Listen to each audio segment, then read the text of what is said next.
What's going on, guys? Here at the shop working on the Chevelle and doing a bunch of stuff. Car's back on the ground. Wade is here getting his motor ready for his Chevelle. He got the firewall all painted. Looks great.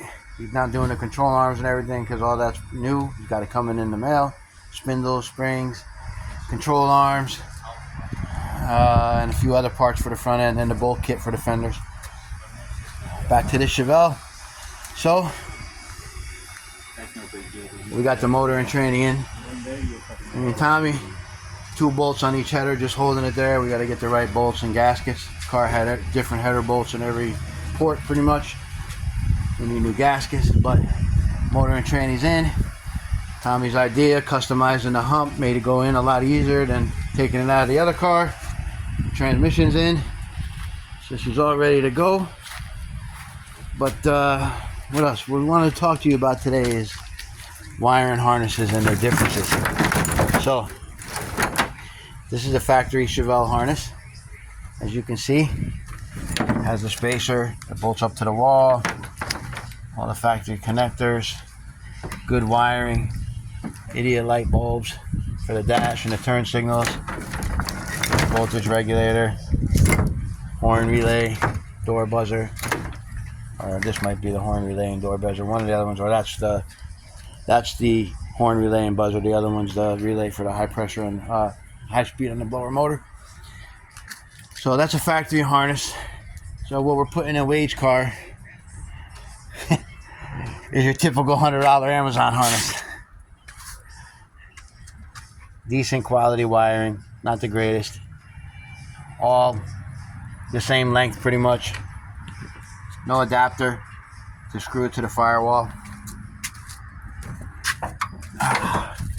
Basically, this is the back of the harness of the fuse box, and this is where it would bolt up to the firewall, like right here in the factory location. Actually, the bolt holes do line up, but there's no back on it. So when you bolt this up to the firewall, you have a huge hole on the other side. So you have to make a plate with a grommet in it to bolt to the firewall on the other side to seal this off, because you don't want it getting wet if you can avoid it, and you don't want hot air blowing in the car, especially if you got AC. And down here, you know, when it gets to be 95 and 100 degrees, and if you decide to drive the car with no AC, you don't want all that hot air blowing through that hole right there where the fuse box is going to be.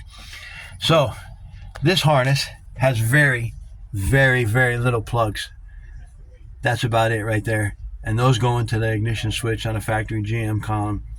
You can see everything else is just bare wire, bundled up for the front and the rear of the car. No plugs, no crimpers, no terminals, no extra tape, 1 page of instructions, and that's what you get. Do these harnesses work?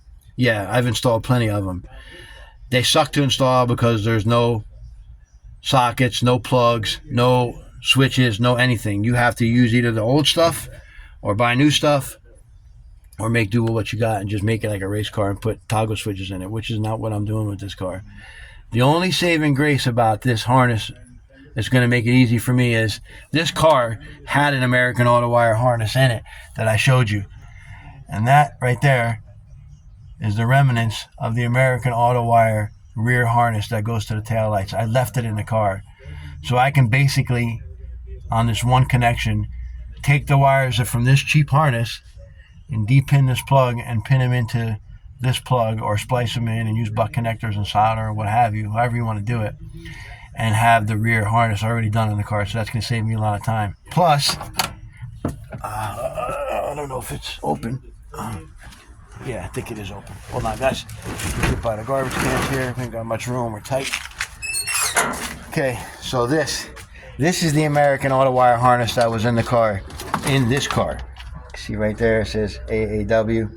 Really quality fuse box. It has the spacer in the back to plug the hole. This harness burnt up from incorrect installation. You can see right there, got a burnt wire there, bunch of burn wires there. The main harness grounded out and fried the fuse box in this car. It could have happened when it got wrecked, I don't know. But you can see on the end of the harness, well, it comes with it. The American Auto Wire harness comes with all the plugs for your lighter, for the fuel gauge, all your lights you need for the sockets. That's your rear harness that would plug in. Headlight switch.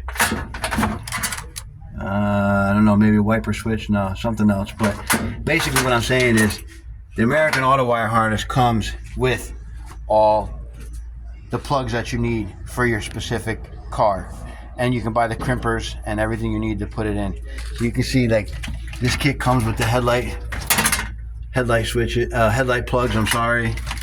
Comes with, you know, everything you need to plug into the HVAC and what have you. Now I'll show you one brand new in the box because we got the one in for this car right here. So let me walk into the shop and I'll show you in the box.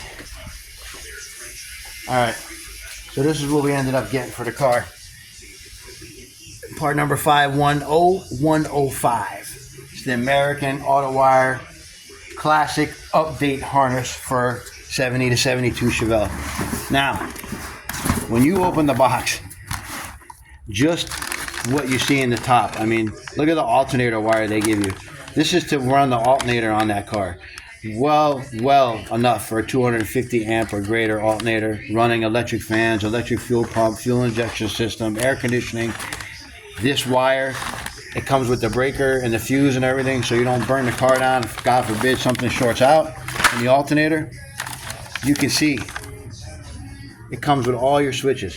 Floor dimmer, headlight, flasher kit, courtesy light kit, practice terminal crimping kit. I bought the terminals and the crimping kit to practice with. I actually bought the pliers that you need. Dash harness, engine wiring, front light, instrument cluster. Right? I mean, this kit right here is far superior than the one I just showed you. Every harness individually bagged, labeled with their own instruction package. Every one of them. Rear body kit, engine kit, courtesy light kit. What else we got? Instrument cluster. What else? Console connection. We're not even running that, but this is if you have a console and you want it to light up or whatever you need it. Reverse lights and everything is in here. Dimmer switch comes with it. Look at the, I mean, they can't really see it, but look at the quality of the fuse. Comes with the cover. There's the dash kit right there. I mean, guys, now this kit ain't fucking cheap. That Amazon harness, $100 delivered to your door. This harness, Joy, how much was this harness? $850? What? The harness, $850? Yeah. $850. And then it was another, I think, $50-$60 for the two pliers that you need and to crimp all the terminals onto the ends. Guys, if you're gonna do a car right, like we're doing our buddy Bobby's car, this is the way to go. This wiring harness will save you so much time and money. Everything's there in one box. You don't got to go crazy searching for fuses and relays and shrink wrap. It comes with everything you need to put the harness in the car and dial it in and make it right. So when you're comparing that to overspray don't stick to the factory harness, and the wiring in the factory harness is great, but look at the fuse box. Rusty ass glass fuses. Upside down. Rusty ass glass fuses. This is what was in the car. It would have never worked. We would have had all kinds of problems. But I saved this harness for all the connectors. In case that American Auto Wire harness, which I don't think it will be, but in case it's missing anything that I need, I take it off the factory harness. But I doubt it. If anything, I'm going to use most of this on that Amazon harness with this burnt up American Auto Wire harness. I can use all the plugs on this one to splice them onto the Amazon harness and make it way easier to put that harness in this car and make it work. The only thing Wade's going to have to worry about, 6-liter beater leaving, the only thing Wade's going to have to worry about is making a plate to cover the fuse, the hole in the firewall for the fuse box right there on the outside. when I get the harness mounted, like I say, he's gonna have to make a plate with a grommet in it, and all those wires, all these wires are going to the front of the car. So it's not separate like the American Auto wire harness. Everything plugs in. This is all one and done. Every wire comes out of the fuse box, and there's no separate harnesses. You got to separate it yourself. So I'm just threw the harness in the car just to see how it was going to look. But now that I have the other harness, I can use that to make this harness, that cheap harness, decent, and it'll work in Wade's car and get him down the road when he puts the 6-liter in it. This car is going to get that American Auto wire harness. I'm going to take my time, read every instruction manual in that thing like 50 times, and I'll do one harness at a time. I'll start in the back and probably work my way to the front. I'm waiting for the air conditioning to come, because once we get the AC box from Vintage mounted in the car, then I kind of know where I got to run wires and everything, and I'll run everything before I put the dash in the car, so I can make sure everything's loomed, connected, got rubber hooks on it, rubber clamps where it needs everything to run the wire loom underneath the car, make sure the dash harness is real clean, and then I can put the dash in the car. You know, we're going to run aftermarket gauges in the car. I think it had Autometer Cobalt gauges from what I remember. So basically we're just going to get the oil pressure and the water temp senders new, run them in the LS block with the metric adapters, and then it's got a GPS speedometer, so we don't have to worry about any of that shit with the 6-speed. So all that should work. And yeah, guys, that's about it with this thing. So we'll be getting on the wiring harness here soon. I just wanted to do a quick little video of why, if you're building a car and it's going to be your car and you want it right, or you're building it for somebody and they want it right, spend the money and get the good harness. Just like that little short I did on the LS harness. That harness was great. I had to do a lot of repairs to it because the person who put it in the car butchered it. And all that plastic loom and black tape, I can't stand that shit. So it came off and I redid it, and it looks great, and it's going to fit a lot better in the car. So that's it. Let me show you. I'm not going to show you anything that's going on. I'm just showing you Tommy got it all blacked out in there. Tranny's in. It's all ready to go, guys. So now it's just a matter of AC kit coming in the mail. Then I'll put the wiring in. Get that all dialed in. Then we got to do rear brake kit, exhaust, go to G's to get it done. Rear brake kit, Tommy's ordering the front pulley kit from Holly. We're putting that on there with the water pump and the AC compressor and all that shit. Way beyond my pay grade, but the gentleman who owns the car, that's what he wants, so that's what we're going to give him. And yeah, guys, that's it. So stay tuned.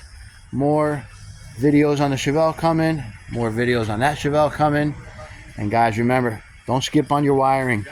You're running relays and your fans and your fuel pump. Run overkill on the relays, run overkill on the wire, and fuse it properly. So you don't have to worry about your wiring burning up or your relays melting together and locking on. And the fuse is going to take care of the issue if you have a fucking draw. So. Did you just call Bobby Beck a gentleman? I think I did. Well, we all know what he is, but the people that we talk to don't know him. So to them, he's a gentleman. To us, he's Bobby Vecchione.